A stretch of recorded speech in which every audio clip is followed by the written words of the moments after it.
Hey everyone, Dandy Manders here. Today I wanted to do a video on my top 5 tools for weight loss. And these are tools that not only help me to start out on my weight loss journey, but have helped me to stay on track. And I know that when you're starting out, that it can be really hard, especially when you don't know a lot about diet and exercise, to find things that will help you stay on track or help you to get motivated. So I'll go right into it, and my first tool is a diet and fitness journal. And it's actually been proven that keeping a journal helps people keep the weight off. And I like it because I can track my calories, so I know how many calories I'm taking in. I can track my eating habits. You know, some days I'll have cravings for certain foods. Some days I'll eat really, really healthy. Other days I'll kind of snack a little bit. And I can also keep track of the foods that I like.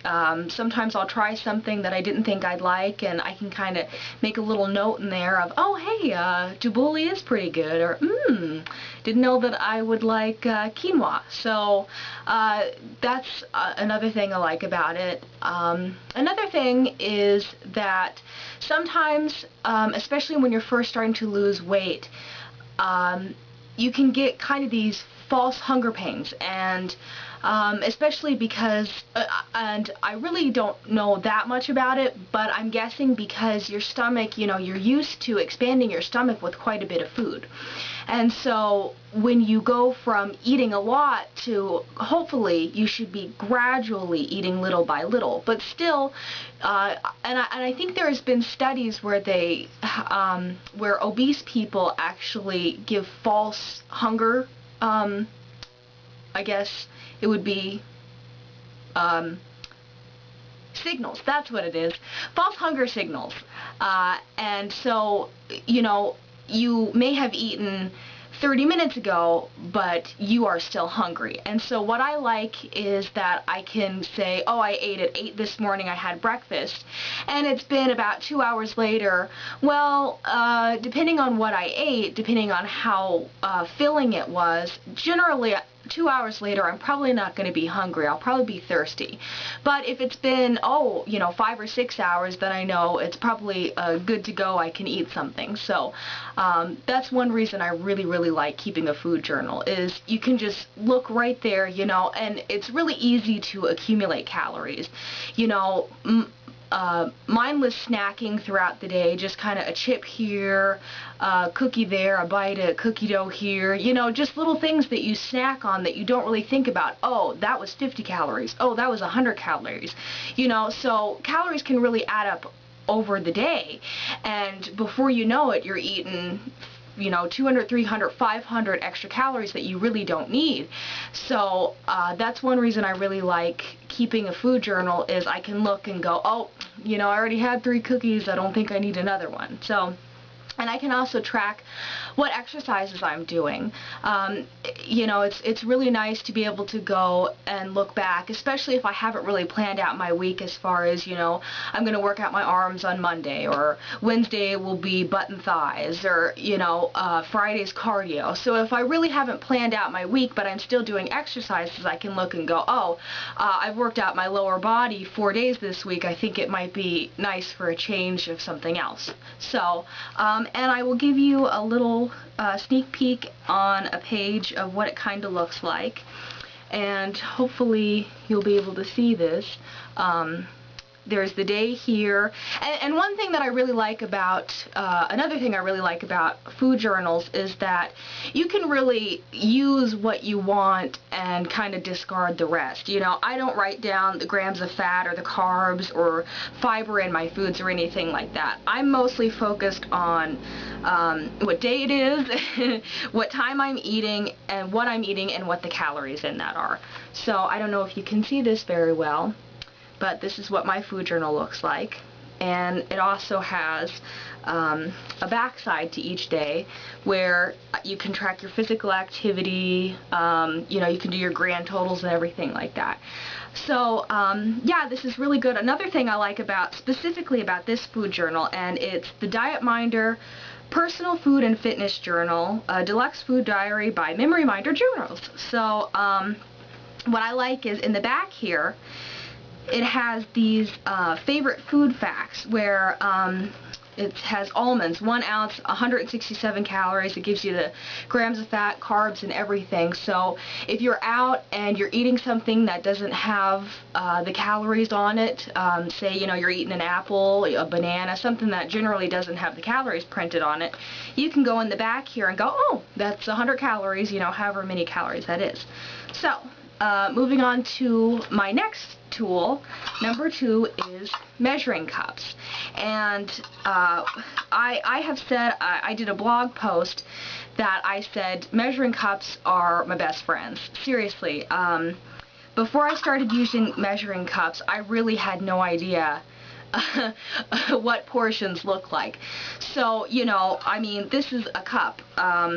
And generally, half a cup of ice cream is the serving size. And depending on how fat-filled or how rich your ice cream is, it can have anywhere from 90 to 200 calories a serving. And generally, a serving of ice cream is half a cup. And that's half a cup. And most people I know are doing 3 of these or more, or, you know, somewhere in the range of 2 cups of ice cream, when really your serving size is that. So, you know, and also another thing that I like about measuring cups is once you've been using them long enough, really you'll get an idea of, oh, you know, when you're out, say you're at a party, you're at a restaurant, you can kind of visualize because you get so used to measuring your food out every day. I measure for almost every meal. And, you know, when I'm out, I can kind of eyeball what a cup looks like, what a quarter cup looks like. And so that's one thing that I really, really love about measuring cups is it not only helps you to learn about your portions, but in the future it gives you sort of a reference so that you have an idea of how much you're really eating. So moving on to tool number 3, and that is a scale.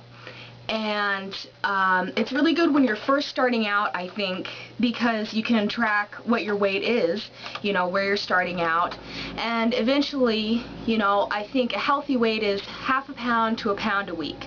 So when you're losing weight, and you know, you can hop on the scale once a week and go, oh yay, lost my ½ pound, lost my pound. So, you know, and it helps you to stay on track. It, you know, that way, and especially, you know, if you've been eating a lot and or more than you have been, and you think, oh man, I really feel like I've gained some weight, and you step on the scale and it ends up you gained 5 pounds, well then you know, oh, I need to kind of rein it in here.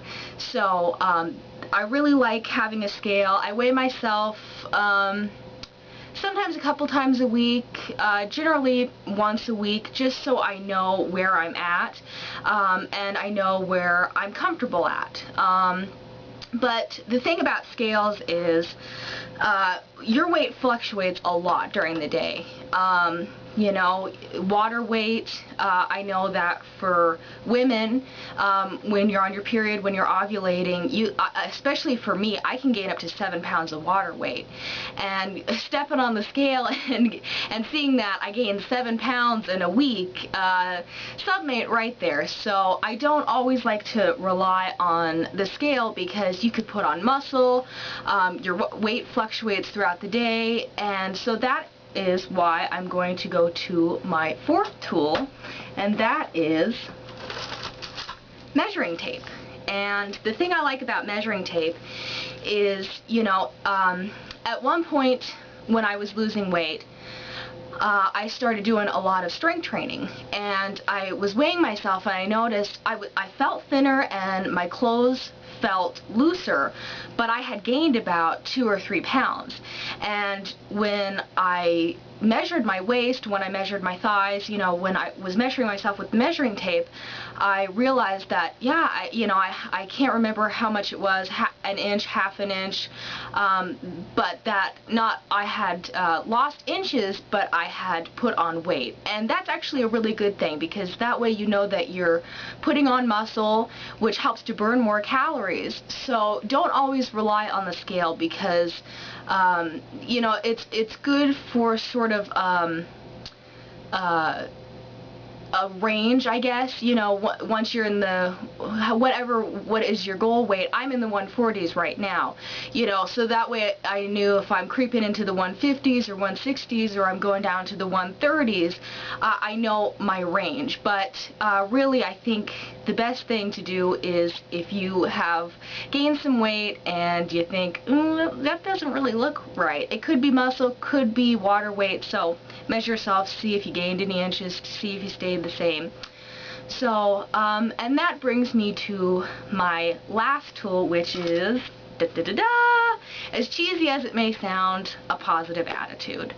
And for people who have struggled with their weight, there are a lot of things that can discourage you. One thing, when I was on my weight loss journey, I would hit plateaus. I remember getting stuck in the 160s, and my weight would just not budge, and it just wouldn't budge. And I thought, you know, I'm eating in my calorie range, I'm exercising 5 days a week, I'm losing my mind, what am I going to do, you know, and I knew that I had already come so far that I didn't want to go back. And that's one thing you need to realize is it's not a race. It's you know, so many people want to lose weight really fast. They want to lose it for the wedding, for their graduation, for that special moment in their lives that they feel that they would just be so much happier if they were thinner. And you have to realize that it takes time to become that person that you want to be, and it takes time to get comfortable in your body. And you know, you didn't put that weight on overnight. It took you years of the habits that you have now to become overweight, and so it's going to take time to learn new habits. So keeping a positive attitude throughout everything, through plateaus, through not, you know, if you go on vacation, you can't do a workout. If there's an emergency and you're stuck at someone else's house, you can't work out. You're stuck in a hospital, you can't work out. There are so many things in life where, you know, life is unpredictable. You can't plan it, but you can have a plan B or a plan C or a plan D or whatever. And keeping a positive attitude and all of that will really help you to stay on track. And that is why that is up on my top 5 list, is because, as cheesy as it sounds, really, when you really want to eat that whole cake, or you really just don't want to do your workout today, or you haven't lost as much weight as you've wanted to, you had planned to lose 30 pounds in 3 months and you've only lost 10 pounds in 5, it can be really discouraging. And so you have to think, you know, I'm just going to keep going, and I'm going to do it because I want to be comfortable in my own body. And yeah, you may have days where you miss your workout, and you may have days where you overeat, and that's okay because it's a part of life. You know, sometimes you just can't control the things that you feel like you should be able to control. So be kind to yourself and have a positive attitude, because eventually, if you stick with it and you stay on track and you are positive and you are kind to yourself, you will get to where you want to be. So those are my top 5 tools for weight loss. I hope that this has helped you. If you have any requests for any videos, if you have any feedback, anything, please leave a comment below. And I guess other than that, if you'd like, please subscribe to my channel, and I will see you soon. Take care. Bye.